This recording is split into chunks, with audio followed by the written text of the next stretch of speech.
পুতুল যেটা বাচ্চাদের খুব প্রিয় বস্তু। বাচ্চারা যদি কোথাও যায় তাহলে পুতুল দেখলে বায়না ধরে সেটা কিনবেই। আর এই পুতুল নিয়ে পুতুল পুতুল খেলায় তাদের বিশেষ মজা পায়। পুতুলের বিয়ে বেশ মজার বিষয়। সেই পুতুলের সঙ্গে যদি আত্মা জড়িয়ে যায় তাহলে ঘটনাটা আর সহজ থাকে না। এমন চলচ্চিত্রে অনেক মুভি আমরা দেখতে পাই যাতে বীভৎস ভয়ানক সব পুতুল চলে বেড়াচ্ছে, কথা বলছে। এমন এক দ্বীপের কথা আপনাদেরকে বলবো যেটা ভয়ঙ্কর পুতুলের গল্প। যে পুতুলের মধ্যে আত্মা বাস করে, যে পুতুল নিজেদের মধ্যে ফিস ফিস করে কথা বলে, কোনো একাকী মানুষ পেলে তাকে পুতুল কিনে দেওয়ার জন্য বায়না করে, আর না পেলে মৃত্যুর হুমকি দেখায়। মেক্সিকো সিটি থেকে 17 মাইল দক্ষিণে জোকিমিলকো জেলায় রয়েছে ভয়ঙ্কর এক পুতুলের দ্বীপ। চারদিকে জুড়ে নীল জলরাশির মাঝে সবুজে ঘেরা একটা দ্বীপ। ইংরেজিতে একে the island of death dolls বলা হয়। দূর থেকে এই দ্বীপের সৌন্দর্য দেখলে আপনি মুগ্ধ হয়ে যাবেন, অথচ কাছে গেলেই গায়ে লোম দাঁড়িয়ে যাবে। কারণ দ্বীপের প্রতিটা গাছে ঝুলছে বীভৎস চেহারার সব পুতুল। কিন্তু যতই দ্বীপটার ভিতরের দিকে যাবেন ততই আপনার শিহরণ বেশি জাগবে। কারণটা আর কিছুই নয়, দ্বীপের গাছগুলি থেকে ঝুলছে ছোট ছোট শিশুর দেহ।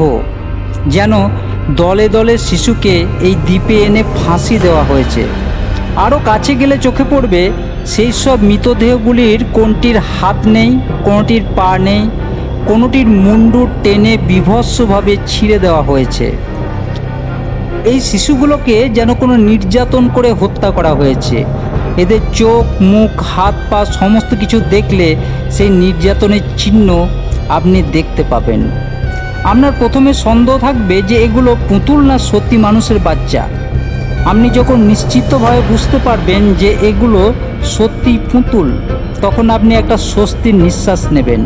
কিন্তু তাই বলে শরীরের শিহরণ কমবে না। গোটা দ্বীপ জুড়ে এমন ঝুলন্ত পুতুল আপনার চোখে পড়বে যেগুলো আপনার দিকে নিষ্পলক দৃষ্টিতে তাকিয়ে আছে। আপনার বুকের ভিতরটা হিম হয়ে আসবে। সময় ব্যয় না করে আপনি নিঃশব্দে সেই দ্বীপ থেকে বাড়ি চলে আসবেন। কিন্তু সেই পুতুল আপনার পিছু ছাড়বে না, আপনার স্বপ্নে এসে কথা বলবে। প্রায় 100 বছর আগের কথা। 3 মেক্সিকান শিশু খেলা করছিল গাছে ঢাকা অন্ধকারাচ্ছন্ন নির্জন এই দ্বীপে। খেলছিল পুতুল পুতুল খেলা। পুতুলের বিয়ে দিচ্ছিল তারা। হঠাৎ 3 জনের মধ্যে একজন নিখোঁজ হয়ে যায়। পরে তাকে খুঁজে পাওয়া যায় দ্বীপের পাশে একটা পরিত্যক্ত খালে, তবে জীবিত নয়, মৃত অবস্থায়। শিশুটাকে দেখে বুঝতে পারা যায় তাকে যেন নৃশংসভাবে হত্যা করা হয়েছে। এরপর থেকেই ভয়ে আর কেউ ওই দ্বীপের ত্রিসীমানায় মারাতে সাহস করত না। কিছুকাল পরে দেখা গেল দ্বীপটির গাছপালা, ডালে, পরিত্যক্ত ঘরবাড়ির দেওয়ালে সর্বত্রই ঝুলে আছে পুতুল আর পুতুল। সাধারণ পুতুল নয়, বীভৎস ভয়ঙ্কর সব পুতুল। কারো হাত নেই, কারো পা নেই, কারো মাথা চেহারা ছেঁড়া ফাটা। স্থানীয়দের ভাষায় ইলসা ডে লাস মিউনিকাস বা পুতুলের দেশ। মেক্সিকো রাজধানী মেক্সিকো সিটি থেকে 17 থেকে 18 মাইল দক্ষিণে জোকিমিলকোতে এর অবস্থান। পুতুলের বিষয়টি প্রথম নজরে আসে 1990 সালে। তখন মেক্সিকো সরকার বন জঙ্গলগুলো পরিষ্কার করে দ্বীপটিতে ন্যাশনাল হেরিটেজ ঘোষণা করে এবং পর্যটন কেন্দ্র হিসেবে উন্মুক্ত করার চেষ্টা করে। কিন্তু এই দ্বীপে এত পুতুল এলো কিভাবে? এই নিয়ে অনেক কিংবদন্তি আছে। অনেকে মনে করেন যে এই শিশুটি মারা যাওয়ার কয়েক বছর পর ডন জুলিয়ান সান্তানা নামে এক যাজক ঈশ্বরের সন্ধানে এই দ্বীপে আসেন।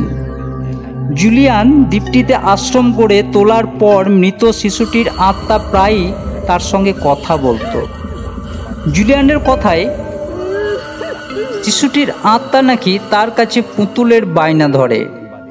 যেমন তেমন পুতুল নয়, বীভৎস সব পুতুল হতে হবে।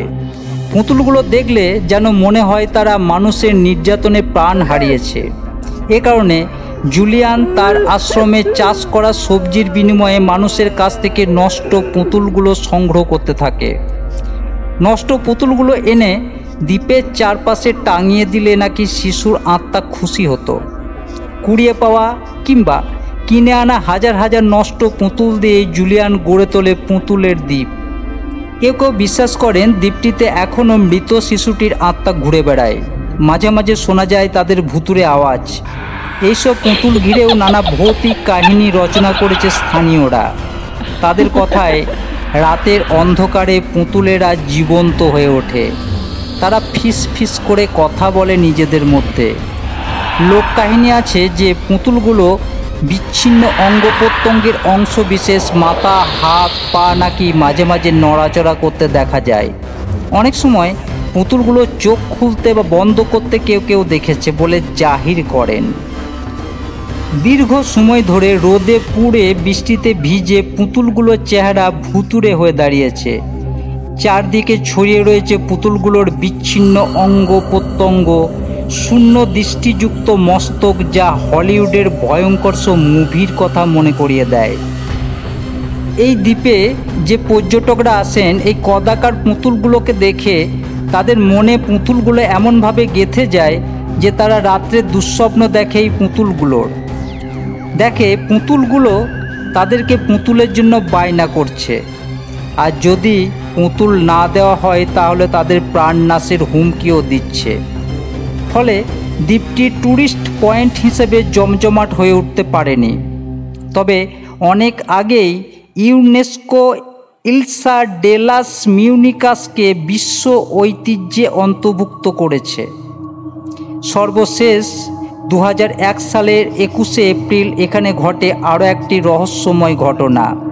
ওই দিন ডন জুলিয়ান তার ভাইপোকে নিয়ে খালটিতে মাছ ধরতে গিয়েছিল, যে খালে সেই শিশুটির মৃতদেহ পাওয়া গিয়েছিল। মাছ ধরতে ধরতে ডন জুলিয়ান তার ভাইপোর ছেলেকে বলে যে জলের নিচ থেকে তাকে কেউ ডাকছে, তাদের কাছে যাওয়ার জন্য তাকে অনুরোধ করছে। ব্যাস, এর কিছুদিন পরই ডন জুলিয়ানের মৃতদেহ সেই খালে ভেসে ওঠে। ডন জুলিয়ানের মৃতদেহ দেখে বুঝতেই পারা যাচ্ছে যে তাকে কেউ নৃশংসভাবে হত্যা করেছে। এটা কোনো মন গড়া কাহিনী না, সেটা আপনারা সম্পূর্ণ গল্পটা শুনে বুঝতেই পেরেছেন। এখন প্রশ্ন হলো, এই দ্বীপে যদি আপনি একা পড়ে যান তাহলে কি করবেন? আপনাকে যদি একটা পুতুল দেওয়ার জন্য কেউ বায়না করে তাহলে কি আপনি একটা পুতুল উপহার দিয়ে আসবেন? পুতুলটা দিয়ে আসা কি আপনার উচিত হবে? আচ্ছা, কমেন্ট করে জানাবেন। ধন্যবাদ।